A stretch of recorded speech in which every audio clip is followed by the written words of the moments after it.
Operations is something that we learned that in the trenches. And I think real estate is not, and this is a controversial opinion, but real estate is not the best place to go build wealth. It's the best place to multiply your wealth, in my opinion. Like, it is the most capital intensive business in the world.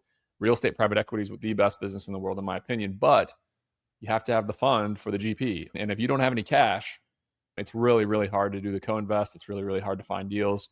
It's really hard to put that money on the line to go out and acquire and build your team. So we're very lucky we had that operating company first to produce a little bit of cash and mainly teach us how to operate. Because self-storage, I mean, shoot, we got 15,000 units, 12,000 tenants. They got to pay rent every single month. They move in, they move out, they have problems. We have 45 people on our team that we manage every single day. So yeah, the operational chops that I learned in some of those early businesses have served me very well. If I didn't know how to run an actual company, everybody says real estate's passive. Oh, yeah. Yeah, our kind of remotely operating those properties has been our main competitive advantage. We have 5 employees in America, and we have 40 plus employees in South Africa, the Philippines, and Latin America who run our property management, oversee all of our vendors, do our collections, do our sales. So yeah, we're very good operators. Walk me through I guess your offshoring process. I know that you have a company that also does the same sort of Yeah. thing for other people, but walk me through sort of your philosophy. Like, what sorts of things are you pushing offshore? Yeah, I think when you think offshoring, you think, okay, you call the bank and you push 3 and somebody in the Philippines answers and they're going to help you, log into your account or change your password. Now, we do have a lot of very competent operations assistants who do very basic repeatable tasks, but we have leaders of our company that are international. We have somebody who's our VP of operations in Bogota, Colombia.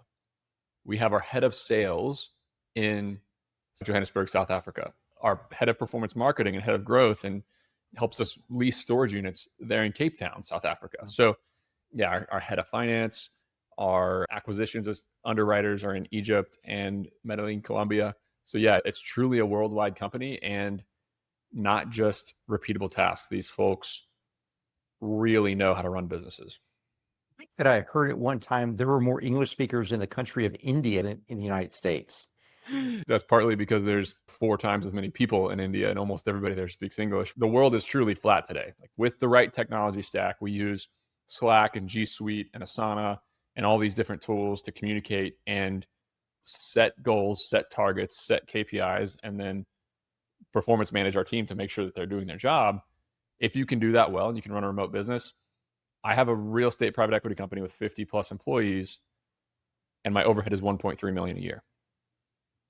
My competitors in the United States who run similar size shops, 5 million, 4 million. I mean, you tell me. The last 3 years of real estate have been very difficult for everybody. And if I was financing a full US based team, I would not have survived. Hey guys, thanks for watching. If you have any questions, DM me over on LinkedIn. You can just search Rick Walker TX. It's Rick Walker TX over on LinkedIn. Feel free to DM me there. And you can watch this video next to help move your family, move your legacy, move your wealth and your wisdom to the next level. Thanks, guys.